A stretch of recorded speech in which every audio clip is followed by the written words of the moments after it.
मंत्री आलमगीर आलम से आज भी पूछताछ की जाएगी। बता दें कि 3 दिन की रिमांड अवधि बढ़ाई गई है और ईडी के अधिकारी लगातार आलमगीर आलम से कई सवाल के जवाब तलाश रहे हैं और कई सवालों से आज आईएएस मनीष रंजन का भी सामना होगा। तो आज एक बार फिर से आईएएस मनीष रंजन को पूछताछ के लिए बुलाया जा सकता है, इस बात की भी पूरी उम्मीद है। और इस खबर पर ज्यादा जानकारी लिए सहयोगी संदीप हमारे साथ जुड़े हुए हैं। संदीप, देखिए, मंत्री आलमगीर आलम की मुश्किलें कहीं ना कहीं बढ़ती हुई नजर आ रही है। पहले 6 दिन, फिर 5 दिन और 3 दिन की रिमांड बढ़ाई गई और लगातार ईडी के अधिकारी सवाल जवाब कर रहे हैं। तो वहीं दूसरी तरफ आईएएस मनीष रंजन से भी आज ईडी के अधिकारी पूछताछ कर सकते हैं। क्या जानकारी इस पूरे मामले पर? जी, सबसे पहले मैं दर्शकों को स्पष्ट करना चाहूंगा कि जो आईएएस अधिकारी हैं मनीष रंजन, उनसे कल पूछताछ हुई थी और 9 घंटे की पूछताछ के बाद देर रात उनको छोड़ दिया गया था और अगला सम्मन जो है उनको 3 जून को दिया गया है। यानी मनीष रंजन अगले 3 जून को ईडी दफ्तर आएंगे और सम्मन के अनुसार उनको 3 जून को दूसरी बार बुलाया गया है। हालांकि यदि इस पूरे प्रकरण को देखा जाए तो मंत्री आलमगीर आलम से लगातार पूछताछ हो रही है और 11 दिनों तक पूछताछ के बाद जो 3 दिन का रिमांड मिला है और 3 दिनों के रिमांड की दूसरी दिन है और आज भी उनसे पूछताछ होगी। हालांकि मनीष रंजन जब कल ईडी के दफ्तर पहुंचे थे तो आलमगीर आलम के सामने आमने सामने बैठाकर उनसे पूछताछ हुई थी। हालांकि जो स्पष्ट जो सवालों का जानकारी जवाब चाहिए था वह नहीं मिल पाया और कई सवालों से मुकरते हुए मनीष रंजन नजर आए। हालांकि 9 घंटे पूछताछ के बाद उनको छोड़ दिया गया है और दूसरी बार उनको एक बार फिर से सम्मन जारी हुआ है, जिसके अनुसार उनको 3 जून को ईडी दफ्तर बुलाया गया है। यानी 3 तारीख को फिर से मनीष रंजन से पूछताछ होगी। हालांकि यदि से पूरे टेंडर कमीशन घोटाले मामले की बात करें तो सबसे पहले संजीव लाल और जहांगीर आलम की गिरफ्तारी होती है। उनसे 14 दिनों की रिमांड पर लेके ईडी के अधिकारी पूछताछ करते हैं। इस दरमियान कई ऐसे सबूत या फिर कई डायरियां मिलती है जिसमें जो कमीशन के पैसे का जिक्र है वो किया गया है। यही वजह है कि उसके बाद मंत्री आलमगीर आलम को पूछताछ के लिए बुलाया जाता है और दूसरे दिन उनकी गिरफ्तारी होती है। हालांकि जो जांच का सिलसिला है लगातार बढ़ता जा रहा है और जो ईडी के अधिकारी हैं उन लोगों तक पहुंचने की कोशिश कर रही हैं जो इस पूरे टेंडर कमीशन घोटाले में शामिल हैं या फिर जो टेंडर के कमीशन के पैसे थे उन तक पहुंचाए गए हैं। हालांकि यदि देखा जाए तो शुरुआती दौर पे ही 32 करोड़ से अधिक की जो राशि है जहांगीर आलम के आवास से बरामद हुई थी, जिसके बाद ईडी की कार्रवाई लगातार बढ़ती जा रही है। आने वाले समय में देखना होगा कि कई ऐसे लोग इस ईडी के रडार पे आ सकते हैं जिनकी संलिप्तता इस पूरे प्रकरण में है। तो कह सकते हैं कल तक ईडी के अधिकारी मंत्री आलमगीर आलम से पूछताछ करेंगे। कल एक बार फिर से उनको पीएमएलए की अदालत में पेश किया जाएगा, जहां से संभवतः उनको न्यायिक हिरासत में भेज दिया जाएगा। हालांकि 3 तारीख को आईएएस अधिकारी मनीष रंजन को एक बार फिर से बुलाया गया है और उनसे 3 तारीख को फिर से पूछताछ होगी। संदीप, देखिए, आलमगीर आलम से पिछले 12 दिनों से पूछताछ चल रही है, तो क्या कोई अहम जानकारी, कोई अहम कागजात, कोई डेटा ईडी के हाथ लगे हैं या कोई नया नाम इस पूरे प्रकरण में सामने आया है?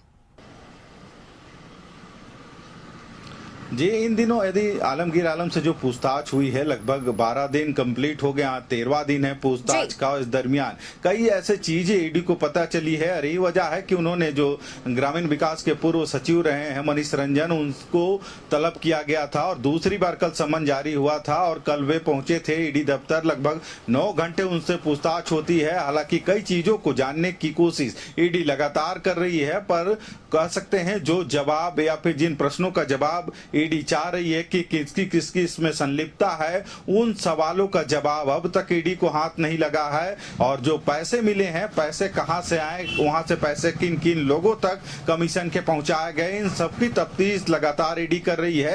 यही वजह है कि 3 जून को एक बार फिर से मनीष रंजन जो आईएएस अधिकारी हैं और पूर्व में ग्रामीण विकास के सचिव भी रहे हैं, उनको तलब किया गया है। उनसे जानने की कोशिश करेगी ईडी की क्या कमीशन के पैसे उन तक भी पहुंचते थे, या फिर उनके अलावे और कौन कौन लोग इसमें शामिल हैं जिनके यहाँ कमीशन के पैसे पहुंचते थे।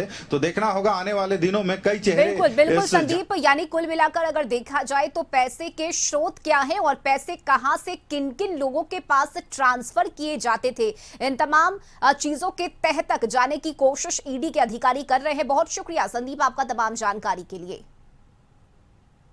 टेंडर कमीशन घोटाले मामले में ईडी की जांच लगातार चल रही है और यदि इस मामले को देखा जाए तो इस मामले को लेकर ईडी ने अब तक 3 लोगों को गिरफ्तार किया है। मंत्री आलमगीर आलम, उनके पीएस संजीव लाल और जहांगीर आलम। इस वक्त यदि ईडी की बात करें तो ईडी के इसी क्षेत्रीय दफ्तर में ग्रामीण विकास मंत्री आलमगीर आलम से पूछताछ चल रही है। आज रिमांड का दूसरा दिन है, यानी कल तक ईडी के अधिकारी इनसे पूछताछ कर सकते हैं। हालांकि यदि इस पूरे प्रकरण को देखा जाए तो सबसे पहले आलमगीर आलम के जो पीएस थे संजीव लाल, उनकी गिरफ्तारी हुई थी और जहांगीर आलम की उनसे 14 दिन की रिमांड लेकर पूछताछ हुई थी, जिसके बाद कहीं ना कहीं आलमगीर आलम जो मंत्री हैं ग्रामीण विकास के, उनकी गिरफ्तारी होती है।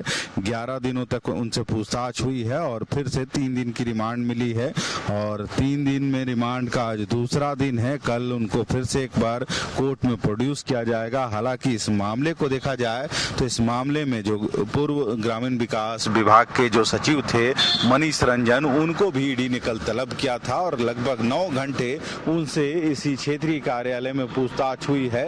हालांकि एक बार फिर उनको सम्मन जारी हुआ है और सम्मन के अनुसार उनको 3 जून को एक बार फिर से पूछताछ के लिए ईडी दफ्तर बुलाया गया है।